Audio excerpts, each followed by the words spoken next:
Petit rappel d'abord pour commencer. On a vu que chaque doublet d'électrons, quand on fait la représentation de Lewis, c'est-à-dire avec les liaisons covalentes et les doublets non liants, quand on fait cette représentation de Lewis avec les doublets non liants et les liaisons covalentes, il faut imaginer que chaque doublet liant ou liaison doublet non liant, donc les liaisons covalentes ou les doublets non liants, ça agit comme un ballon, c'est-à-dire que ça prend beaucoup de place, ce sont des électrons qui circulent dans l'espace, et en plus, ils ont une charge, donc ils repoussent les autres. Donc tout se repousse. Dans ces représentations-là, on ne regarde que les électrons de valence, ceux qui sont sur la dernière couche occupée, ce qu'on appelle la couche externe de l'atome. Donc vous avez plusieurs... Ce qu'il faut impérativement retenir par cœur, c'est que l'azote, il est censé naturellement, à force on le sait, faire 3 liaisons et un doublet non liant. L'oxygène, il fait 2 liaisons, il a 2 doublets non liants. L'hydrogène, il fait quoi? Une seule liaison. Le carbone, 4 liaisons. Et après, les autres, on peut les construire. Le chlore, éventuellement, il est assez classique. Il a 3 doublets non liants et une liaison.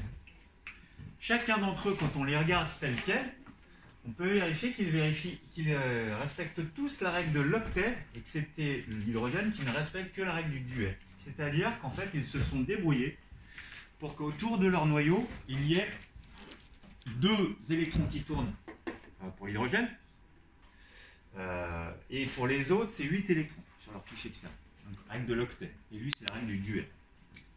Donc, lui, il respecte la règle du duet. Par contre, sur tout ce qu'il a ici, quand je fais une liaison, ça signifie qu'il y a un électron qui appartient à l'atome et l'autre, il appartient à un autre atome. Sur un doublet non liant, les 2 électrons du doublet appartiennent à l'atome. Ça, c'est le raisonnement qu'on va mener pour savoir si l'atome il est neutre ou s'il est chargé. Donc en temps normal, on sait que l'oxygène, normalement, il est censé avoir 6 électrons autour de lui, sur sa couche externe. L'azote, il est censé en avoir 5, le carbone que 4, le chlore 7, on les compte, hein. Et l'hydrogène n'en a qu'un seul. Si ce n'est pas le cas, c'est que c'est chargé. Après, on a dit que pour retrouver la géométrie d'une molécule, on construit la molécule, et autour d'un atome, on compte le nombre total. Alors, je vais l'écrire ici. Ce qu'on avait vu dans le cours, hein, on compte le nombre de liaisons simples. Donc c'est les liaisons 1 simples comme ça, le nombre de liaisons doubles, le nombre de liaisons triples et le nombre de doublets non liants.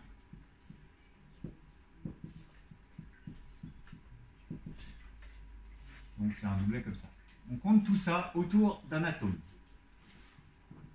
Et après, on regarde comment ça se repousse. On obtient un chiffre qu'on peut noter grand N. Attention, ne pas confondre avec l'atome d'azote. Si ce chiffre est égal à 4, je ne l'ai pas ramené, mais j'avais construit un ballon avec 4 ballons, enfin un système avec 4 ballons. Vous avez les 4 ballons qui se repoussent au maximum, ça s'inscrit sur quelle figure géométrique? Un tétraèdre. Donc si j'en ai 4 au total, ça fait forcément un tétraèdre. Si j'en ai que 3, ça fait quoi? Ça fait un triangle, et si j'en ai que 2, ça fait quelque chose de linéaire. Donc c'est linéaire, mais on parle de la répulsion. Triangulaire ou tétraédrique. Ça, c'est la figure de répulsion. C'est comment ça se repousse dans l'espace. Jesse, il faudrait que tu écoutes et pas que juste tu rattrapes ton cours, parce que je donne peut-être des explications qui peuvent t'aider. Ton cours, normalement, tu es chez toi pour le rattraper, c'est pas en classe qu'il faut le faire. Donc quand j'ai compté, en fonction du nombre que je compte autour d'un atome, je vais avoir affaire à une répulsion qui est soit linéaire, soit triangulaire, soit tétraédrique. Ça, c'est la répulsion. Sauf que dans l'histoire, vous avez parfois... Parmi ces choses que j'ai comptées, j'en ai des qui sont non liants. Donc en fait, il n'y a personne de l'autre côté, puisque ça ne relie à personne. Et ce que je vois quand je regarde une molécule, c'est que je ne vois pas ces doublets. Ce qui fait que la répulsion, elle est quand même là, mais je ne vois que les atomes qui sont présents. Donc, la géométrie, c'est-à-dire l'agencement des atomes les uns par rapport aux autres, autour de cet atome pour lequel j'ai compté le nombre de liaisons simples, triples ou double non-lions, ça va être forcément linéaire ici.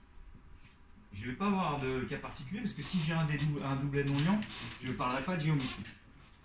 Quand c'est triangulaire, la géométrie, elle est forcément triangulaire, sauf s'il y a quoi?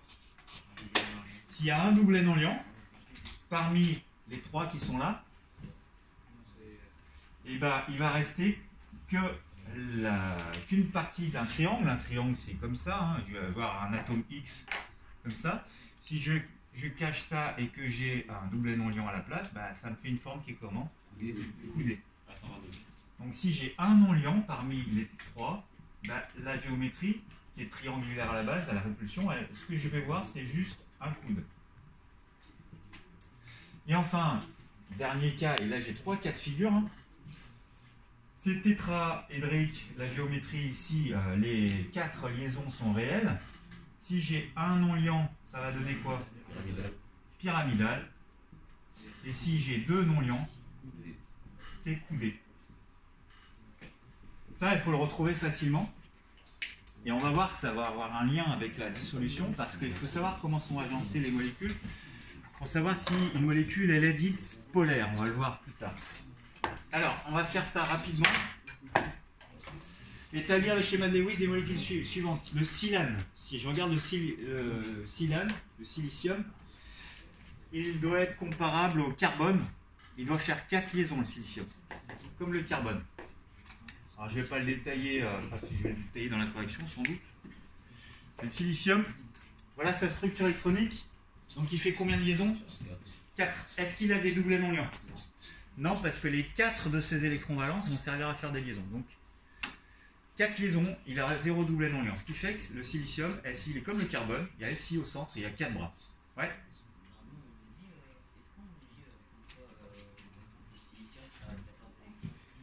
Alors oui, bien sûr qu'on vous le dit, c'est pas à retenir par cœur ça. Si c'est pas ces atomes-là qui sont connus, on va soit vous le mettre dans un tableau, vous allez trouver le nombre de protons, soit on vous le donne. Vous ne pouvez pas l'inventer. Comme c'est un exercice de livre et que vous avez le tableau périodique dans le livre, vous êtes censé pouvoir aller chercher cette information. Maintenant, dans un DS, évidemment, je vous la donne, cette information. Bon, donc, 4 liaisons, bah, ça fait comme le méthane. Vous avez le silicium au centre et les 4 hydrogènes autour. Maintenant, le phosphore, si on cherche le phosphore, je ne sais pas quel Z il a, je ne me souviens plus par cœur. 15 électrons il a. Donc sa structure électronique, ça finit par 3p3. Il va faire 3 liaisons. Est-ce qu'il va pouvoir faire ces 3 liaisons? Est-ce qu'il a assez d'électrons de valence pour faire ces 3 liaisons? Oui, parce qu'il en a 5. Donc sur les 5 électrons, il en utilise 3 pour faire des liaisons. Il lui en reste combien? 2, donc ça fait un doublet non-liant. Donc il va faire 3 liaisons et un doublet non-liant. Donc le phosphore, on l'avait déjà vu, hein, je fais vite. Hop, il est comme ça, ou dans l'autre sens, hein, peu importe. Et là, j'ai 3 hydrogènes autour. Le voici. Ensuite, le sulfure d'hydrogène, le soufre, vous allez voir qu'il est comme l'oxygène, dans la même colonne. Donc il va faire 2 liaisons et 2 doublets non-liants. Donc on peut construire sa structure électronique, on le voit, il lui manque 2 électrons pour être stable, il fait 2 liaisons. Il avait 6 électrons de valence, il y en a 2 qui servent à faire des liaisons, il resteront 4 électrons de valence qui ne sont pas utilisés, c'est-à-dire 2 doublets non-liants. Donc voilà le silane. Il fait comme la molécule d'eau, ce sulfure d'hydrogène. Ouais.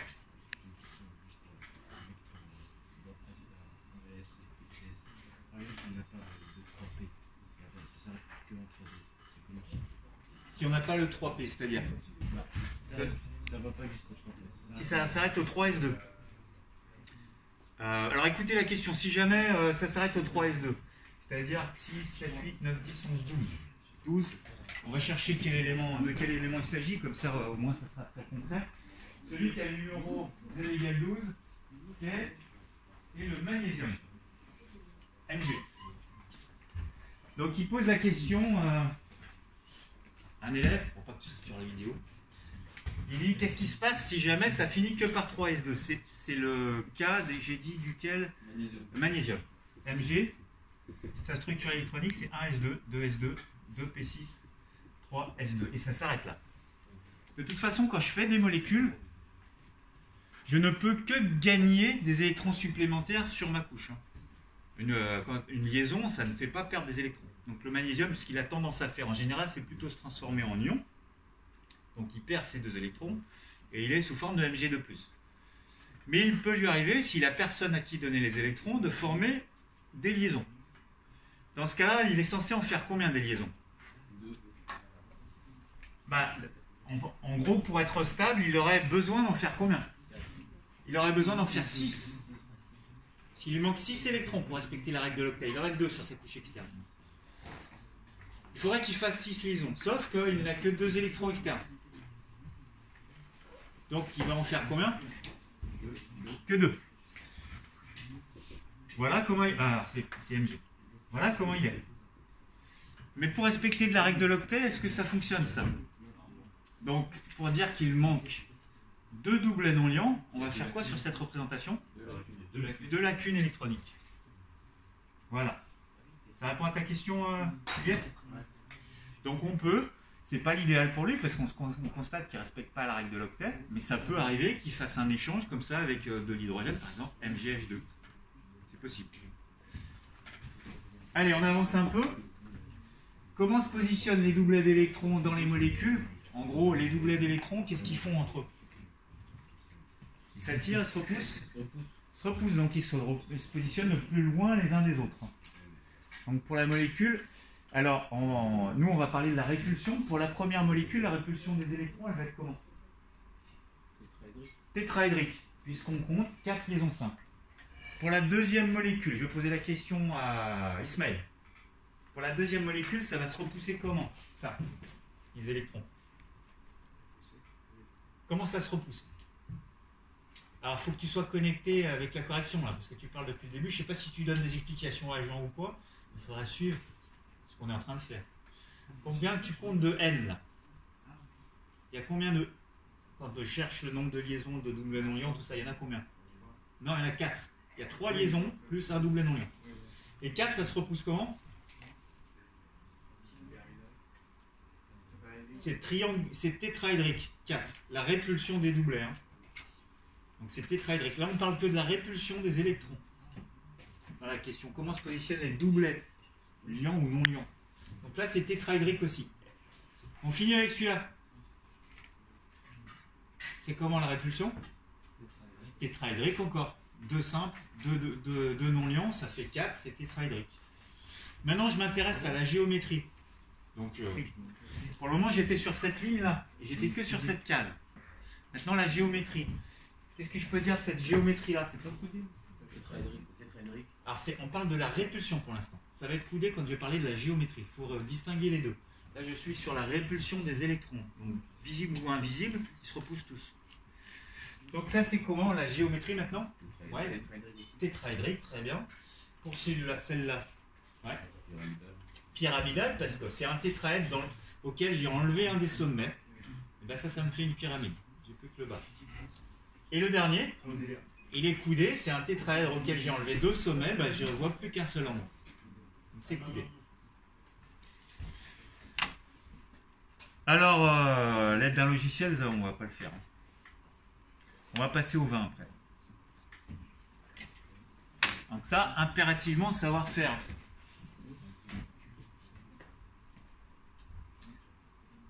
Donc l'exercice d'après, c'est le combien? Le 21, parce que le 20, on l'a déjà fait. Ouais. C'est possible que 3 atomes ils font des liaisons ensemble, mais les 3 en même temps? Alors, 3 atomes qui font des liaisons ensemble, c'est possible. Par exemple, on pourrait avoir... Alors, voilà, les seules options qui pourrait y avoir, c'est par exemple ça. Tu vois, celui-là, là, on a 3 atomes qui sont reliés ensemble, en fait, ils font un cycle. Ouais. Les doublets non liants. On regarde toujours, par exemple, si je prends ce cas de figure ici, là. je regarde le nombre d'électrons de valence, c'est-à-dire dernière couche occupée. T'en comptes combien? Il y en a 5. Et on sait par ailleurs, donc 5 électrons de valence, qui doivent être représentés autour du P. Sur ces 5 électrons, je sais que pour que ce soit stable, on est d'accord qu'il faut que ça fasse 3 liaisons. T'as compris ça? Parce que pour arriver jusqu'à P6, il faut faire 3 liaisons. Donc je vais utiliser 3 de mes 5 électrons de valence, ici, ici et ici, pour faire les liaisons. Mais maintenant, sur les 5, il m'en reste combien? 2 qui vont être autour, qu'on rassemble sous forme de doublet, parce que les deux, je les rassemble par 2, ça me fait un doublet non liant. D'accord? Allez, je ne vais pas trop traîner parce que faut qu'on avance. Je fais l'exercice 21. Le voici. Cette fois-ci, on a affaire à des ions. Alors H3O+, on l'a déjà vu. On va le reconstruire un peu ensemble. Quel va être l'atome central? H3O+. C'est l'oxygène. A priori, si Ismaël, il faut vraiment que tu arrêtes de discuter, sinon je vais te mettre ailleurs. Ensemble, vous ne pouvez pas travailler avec Jean. Il y a une très mauvaise influence l'un sur l'autre. En fait, ça ne marche jamais. J'imagine que vous n'étiez pas prévus ensemble sur le tableau au départ. Donc, vous n'avez normalement rien à faire ensemble. Ça va pointer vers 3 hydrogènes, on est d'accord ou pas? Ok. Maintenant, il me reste à mettre éventuellement des doublets non liants. Normalement, l'oxygène, il est censé en faire combien? 6. Ouais, il est censé faire 2 doublets non liants, donc avoir 6 électrons à lui. Si je fais ça, ça marche pas, on est d'accord. Parce que ça me fait trop de doublets. Il est censé avoir que 8 électrons. Donc, pour qu'il ait que 8 électrons autour de lui, je vais mettre qu'un seul doublet. Là, ça respecte la règle de l'octet. Tout le monde le voit. 1, 2, 3, 4, 5, 6, 7, 8 qui tournent autour. Maintenant, combien il y en a qui appartiennent réellement à l'oxygène? Là-dessus, il n'y en a que 5. Alors qu'en temps normal, il est censé en avoir 6. On le voit ici. Du coup, il en manque un par rapport à d'habitude. S'il en manque un, c'est une charge qui est comment? Positive. De toute façon, on le voit puisque c'est ce qui est donné là. On le retrouve. Ouais, Baptiste? À droite, ça va être plus au niveau d'un H, et du coup d'avoir un O normal. Alors là, dans ce cas-là, tu vas être embêté parce qu'un H qui serait positif, ce serait un H auquel on a retiré son électron. Donc ça serait un H comme ça ne peut être que ça. Et dans ce cas-là, il n'a aucune raison de faire une liaison puisqu'il a plus son électron. Donc c'est pas possible. Le H lié à d'autres éléments dans une molécule ne peut pas être positif. En charge entière. Hein. Après, on verra que la charge partielle, oui, elle peut être positive, mais ça, on verra plus tard. Zacharia? Ça veut dire que quand la charge O est positive, on perd un ion. C'est comme si, quand je compte les électrons entiers qui appartiennent à l'oxygène, il y en a un de moins par rapport à d'habitude quand je l'ai construit. Sur sa couche externe, normalement, il est censé avoir 6 électrons entièrement qui lui appartiennent. Et sur cette représentation, il n'en a que 5. Donc, il lui en manque un. On va voir dans le deuxième exemple. Le chloranium. Et quel va être l'atome central? Le chlore ou l'hydrogène? Le chlore. De toute façon, l'hydrogène ne peut pas être central. Il ne fera jamais de liaison, c'est absolument impossible. Donc, c'est le chlore. Il va pointer vers 2 hydrogènes, admettons comme ça. Normalement, le chlore est censé avoir combien de doublets non liants? 3. Et là, je vais lui en faire 2 pour respecter la règle de l'octet. Donc, si je compte, est-ce qu'il a un excès d'électrons ou un défaut d'électrons? Il a un défaut. Là, j'en ai 1, 2, 3, 4, 5, 6 à lui, alors que normalement, j'en ai 1, 2, 3, 4, 5, 6, 7. Donc, il en manque un. S'il en manque un, c'est charge positive. Ok. Maintenant, quand la question qui est posée, comment se répartissent les doublets d'électrons dans les C des entités, ça signifie quoi, Ismaël? C'est là où je t'ai interpellé tout à l'heure. Je vois cette question. Je prends ta question après, Mathis. Ça veut dire que je cherche à donner quoi? La géométrie ou la répulsion? La répulsion. Mathis. Comment on fait pour savoir si c'est coudé ou je mets comme ça des H? Comment savoir si c'est coudé après? Non, comment on peut savoir si on met des H On fait ce qu'on veut. Là, j'aurais pu faire comme ça et comme ça. C'était la même réponse, c'était juste de la même manière. Parce qu'il faut imaginer que cette représentation qui est faite à plat sur une feuille de papier, en réalité, c'est en 3 dimensions. Donc vous avez des choses qui sont derrière le tableau, d'autres qui sont devant. Donc représenter ça sous cette forme-là, ça ne veut pas dire que c'est linéaire. Parce qu'on peut très bien imaginer que le chlore il est devant nous et que les 2 hydrogènes ils sont derrière et que ça fasse quand même un coude. Sauf que cette représentation de Lewis ne suffit pas à voir que c'est en géométrie. C'est pour ça qu'on utilise cette méthode-là pour réussir à déterminer quelle est la géométrie. Sinon, on n'y arrive pas forcément d'entrée, puisque ça ne se voit pas quand c'est dessiné à plat. Alors maintenant, donc, les répulsions. Quelle est la répulsion ici? Tétraédrique. Je compte un non-liant, 3 liaisons. Donc un non-liant, alors ça c'est pas bien cadré, je vais me mettre ici. Donc pour la question 2A, j'ai ici 3 liants et un non-liant. Ça fait donc 4, donc c'est tétraédrique. Ça se repousse sous forme de tétraèdre. Ça c'est la répulsion. Ici, Jessim, essaye, toi qui n'étais pas là, dis-moi là-dessus, combien est-ce que tu trouves pour grand N, c'est-à-dire le nombre de liaisons simples, le nombre de doublets non liants autour du chlore. 2 simples. Donc 2 simples. Et combien de non liants? 2. Donc ça fait un total de combien?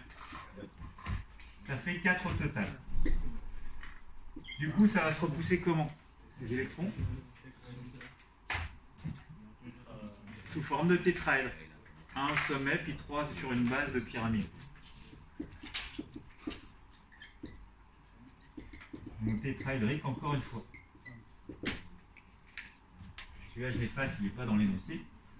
Maintenant, il faut que je trouve la forme de la molécule. Alors, quelle forme ça? La géométrie, donc. Hein. Je vais l'écrire en noir pour la géométrie. Matisse. C'est pyramidal. Ici, ça va être, pour la forme, ça va être pyramidal. Parce que c'est un tétraèdre, normalement, mais il y a un des trucs que je ne vois pas qui est invisible. Donc, c'est une pyramide qui va rester. Donc, pyramidal. Je ne sais pas si ça se voit sur la vidéo, ce que j'écris là. C'est pas cadré. Choc. Depuis tout à l'heure, je dois écrire des trucs qu'ils ne voient pas. Bon, tant pis. Voilà. Ça, c'est pyramidal. Ok. Maintenant, ici, ça va être comment? Ça va être juste coudé. Donc, on peut se référer à ça. J'étais à 4, tétraédrique, j'ai 2 non-liants, c'est coudé. Et sinon, moi, j'ai pas besoin de ce tableau, honnêtement. Il y a une certaine logique, c'est simple en fait. Hein. Donc là, c'est coudé. Bon, à l'aide d'un logiciel, vérifier que c'est bon, on ne le fait pas. On passe au 22. Donc le 22, c'est un nettoyant qui utilise une solution ionique qui contient, entre autres, l'ion carbonate. Pour retrouver cet ion carbonate. CO3 2-. Quel va être l'atome central? C'est le carbone. Il va pointer vers quoi? 3 oxygènes. Normalement, l'oxygène est censé... Jessie, il faut que tu suives. C'est insupportable. Les élèves qui étaient absents et qui n'écoutent pas, qu'on profite pour discuter, moi, je peux rien faire. Ouais, tu demandes toujours, mais c'est maintenant qu'il faut écouter, tu demanderas après. Je pense que c'est pas urgent ce que tu as demandé. En plus, ton masque, tu le portes pas comme il faut. Enfin, il y a tout un tas de choses qui m'agacent. Alors, normalement, l'oxygène fait 2 liaisons. Est-ce que je vais pouvoir mettre 2 liaisons pour tout le monde? Non. Alors, je peux peut-être en mettre 2 là. Puis après, est-ce que je peux en mettre 2 là? Oui. Non. Alors, si je fais là, ça va m'en faire 4 autour du carbone, ça va pas marcher. Donc, je ne peux en faire que 2, puis 1 et 1. Pas le choix. D'accord? Alors, on peut le faire comme ça, on peut le faire en ligne, peu importe. Ouais. Du coup, on met 3 doublés non liants sous cette liaison. Ouais. Très bien. Là, on va mettre 3 doublés non liants et là 2. Et puis, on va chercher où sont les charges. Ici, est-ce que c'est chargé? Non, parce que j'ai bien les 6 électrons. 1, 2, 3, 4, 5, 6. Le carbone, est-ce qu'il est chargé? Non, parce que j'ai 1, 2, 3, 4 électrons. comme les 4 qui sont là. Il a tout ce qu'il lui faut. Là, est-ce que c'est chargé? Ouais, parce que l'oxygène, je vais le détailler, puis ça sera pareil pour l'autre. 1, 2, 3, 4, 5, 6, 7 électrons à lui, alors que normalement, il y en a 6. Donc c'est chargé comment? Négativement. Donc là, j'ai un moins, et puis ici aussi. Donc ça me fait bien le CO3 de moins qui est indiqué. Oui. Moi, j'avais pas réussi à faire ça, j'ai fait un truc, ça avait un stade, mais on met Alors. un C au milieu. Ouais. On met une liaison à gauche et à droite pour un oxygène à gauche et à droite. On met 2 doublets non-liants à chaque oxygène. Et on les relie à un oxygène en bas. Comme ça? Ouais. Ok. Et on rajoute du coup les 2 moins au C. Et on rajoute du coup 2 doublets non-liants. Alors, 2 doublets non liants ici comme ça. C'est ça? En théorie, ça paraît cohérent d'un point de vue théorique. Du schéma, ouais. Sauf qu'en physique comme en chimie, il faut se dire, si la nature elle a le choix entre 2 options, la nature, là normalement, cette option elle dirait qu'il y a 2 moins sur le carbone. Parce qu'il y a 2 électrons de trop. La nature va choisir ce qui la contraint le moins au niveau de l'énergie, au niveau de la torsion, etc. Quel est le moins contraignant pour elle? C'est en haut, c'est moins tordu. Donc elle va privilégier cette fonction-là. Ça ne l'empêche pas peut-être d'adopter cette configuration certaines fois, si je lui donne assez d'énergie, peut-être qu'elle va momentanément adopter cette configuration puisqu'elle est juste. Mais franchement, ça ne va pas durer, puisque ça c'est bien plus stable. Les électrons sont éloignés les uns des autres, ils se repoussent. Il n'y a pas de raison qu'ils soient sur le même. Et en plus, ça c'est pas tordu comme ça. Donc on va rester sur celle-là. Maintenant, quelle est sa géométrie à lui?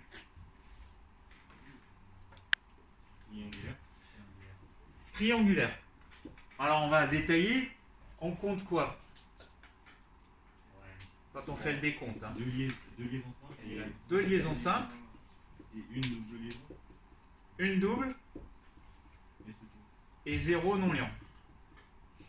Qui fait un total de trentaine quand je compte le nombre de liaisons autour, il y en a 3. Quand il y en a 3, c'est nécessairement une répulsion qui est triangulaire. Est-ce qu'il y a des. Comme il n'y a pas de doublet non liant, bah la répulsion et la géométrie c'est la même chose. Donc la géométrie ici est triangulaire.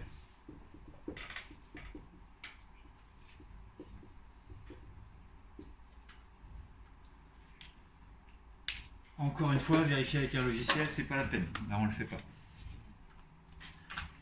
Alors, je vais vous distribuer un élément de cours, puis je vais le commenter moi. Donc, vous n'aurez pas à le recopier. Ça, c'est pour introduire le TP. Le chapitre suivant, il s'appellera le chapitre 7, mais on n'a pas tout à fait fini le chapitre 6.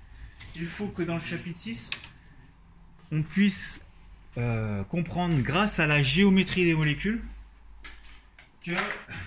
je vais me mettre là pour que ce soit filmé. Grâce à la géométrie des molécules, si jamais il y a des atomes qui ont plus souvent les électrons de leur côté que d'autres, quand il y a une liaison, on va essayer de déterminer si ces charges, elles sont délocalisées à certains endroits de la molécule. On aura ce qu'on appelle une molécule qui est polarisée, c'est-à-dire elle a globalement un côté qui est plutôt positif et un autre plutôt négatif. C'est le cas par exemple de la molécule d'eau. Je vous le montre ici. Si je fais un petit filet d'eau ici, avec un ballon, vous avez peut-être déjà tous vu ça. L'eau, c'est une molécule polarisée, on le verra dans l'activité qu'on fera lundi. Mais si j'approche ça qui est électrisé, parce que j'ai frotté ça sur mes cheveux, j'ai arraché des électrons au ballon. Si je l'approche du filet d'eau, vous voyez de là où vous êtes? Je le fais là, comme ça. C'est vraiment flagrant, hein. Je n'ai pas besoin de toucher le filet pour qu'il soit dévié. En réalité, les molécules d'eau, on ne le voit pas à la caméra, je sais bien, mais tant pis, il ne faut pas tout faire. Les molécules d'eau, elles sont polarisées, c'est-à-dire qu'elles ont un côté plus, un côté moins. Donc si je leur présente quelque chose qui est chargé, elles vont toutes s'organiser pour présenter leur bon côté chargé et l'ensemble du filet va être dévié. Et ben, cette capacité qu'a l'eau à être chargée d'un côté et pas de l'autre, ça va nous permettre d'expliquer plus tard pourquoi ça peut dissoudre. Quand je dissous, j'ai affaire au départ à un solide qui est sous cette forme-là. D'accord? Et suivez bien s'il vous plaît là. Baptiste, écoute bien. Un solide, donc ce sont des atomes qui sont, ou des ions, hein, qui sont organisés, serrés et ordonnés. Pourquoi est-ce qu'ils se décrocheraient quand je les mets dans l'eau? On va l'expliquer. Les molécules d'eau étant elles-mêmes chargées d'un côté et pas de l'autre, elles vont pouvoir attirer, si ça c'est chargé, attirer à elles chacun des constituants pour les arracher du bloc. Et ça, c'est ce qu'on va appeler la solvatation, ça va dissoudre. Donc, quand je fais ça, quelle va être l'étape d'après?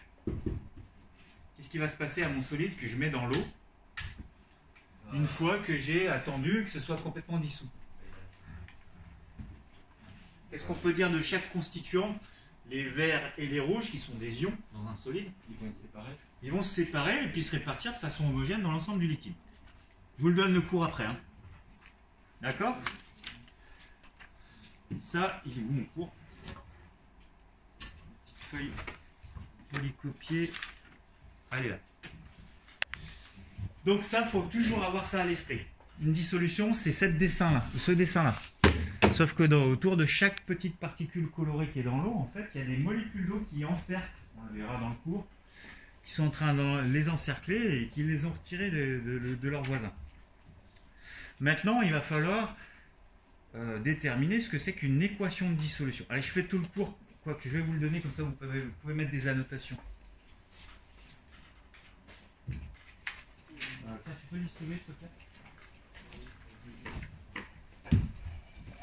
Donc lorsqu'un solide, on va voir que des solides ioniques pour l'instant, se dissout dans l'eau, chaque constituant qui est approché à ses voisins comme ça de façon ordonnée va être arraché à ses voisins grâce sous l'effet de l'eau et va se retrouver disséminé partout dans l'eau comme ça sous forme de solution homogène. Bon là je ne vous apprends pas grand chose, mais il faudra imaginer qu'ici l'eau elle encercle chaque petite particule chargée ici. Maintenant, il va falloir vraiment bien écouter pour le TP, parce que ce que je vais dire, c'est que ça va vous permettre de résoudre toute la partie calculatoire du TP.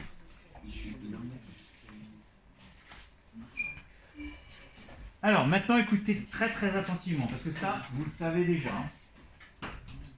C'est pour savoir où il en est. Tu colleras après. Pour le moment, écoute. Parce que si tu passes ton temps à essayer de rattraper ce que tu as perdu, en fait, tu es toujours en train de reculer, d'essayer de rattraper le train et tu n'es jamais dedans. Essaye d'être dedans, puis tu rattraperas après.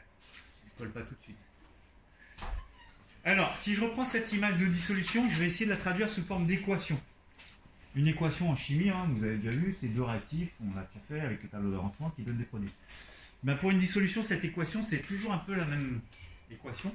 Dedans, l'eau, on ne la voit pas. Ça, je veux que définitivement, ceux qui ont écouté et qui ont compris là, vous ne mettiez plus jamais l'eau dans une équation de dissolution. L'eau ne figure pas.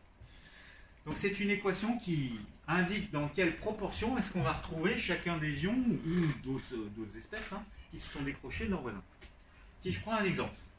Donc l'eau ne figure pas dans cette équation. Hein. Jamais, jamais, jamais. On ne doit pas mettre ça plus l'eau, ça donne ça. Jamais. Alors ici, prenons un exemple. Je prends 3 moles de chlorure de cuivre. Le chlorure de cuivre, sa formule c'est CuCl2. Il contient déjà des ions, lui. Si je le fais dans 0,5 litres d'eau, ça va vous servir pour le TP. Alors, l'équation, cette figure-là, en chimie, je la traduis sous cette forme-là. J'ai CuCl2, le 2 dit que j'ai 2 chlores pour un cuivre, et c'est solide. D'accord? Je ne vois pas les charges, mais elles sont quand même présentes.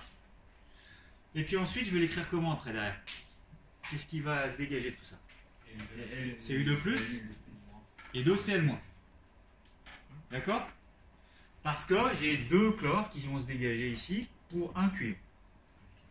Alors je ne le vois pas ici, hein, la représentation est fausse. Il faudrait 2 fois plus de boules rouges que de boules vertes ici.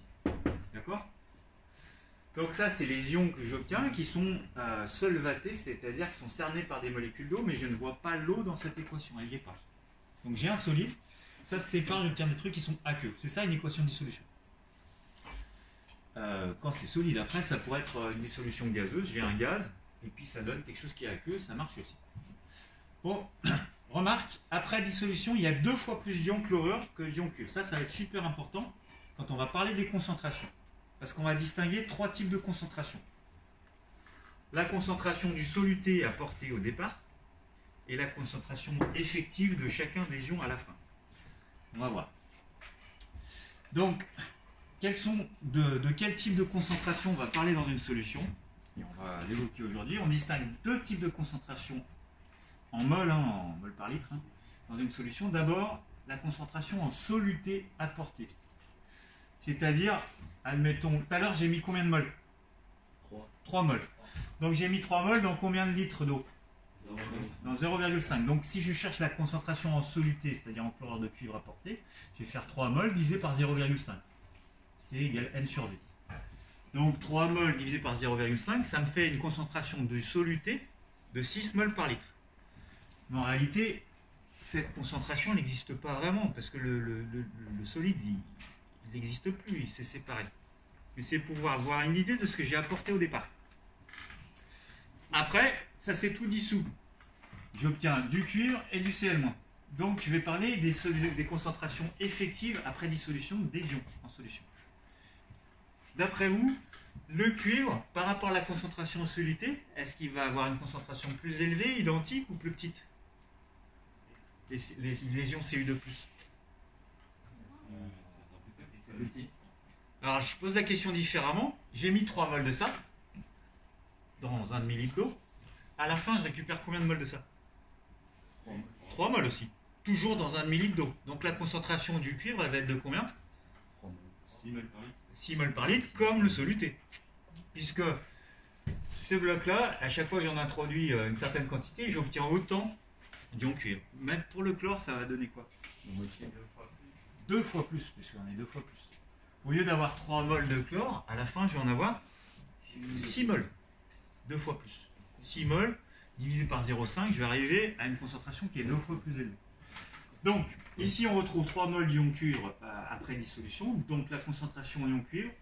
Alors, les concentrations en ion, on les note entre crochets. On met la formule de l'ion et on met le crochet. On ne met pas un petit c. Donc, la concentration en mol de cuivre, c'est 3 mols divisé par 0,5 litres. Ça fait 6 mols par litre. C'est la même chose que la concentration de soluté.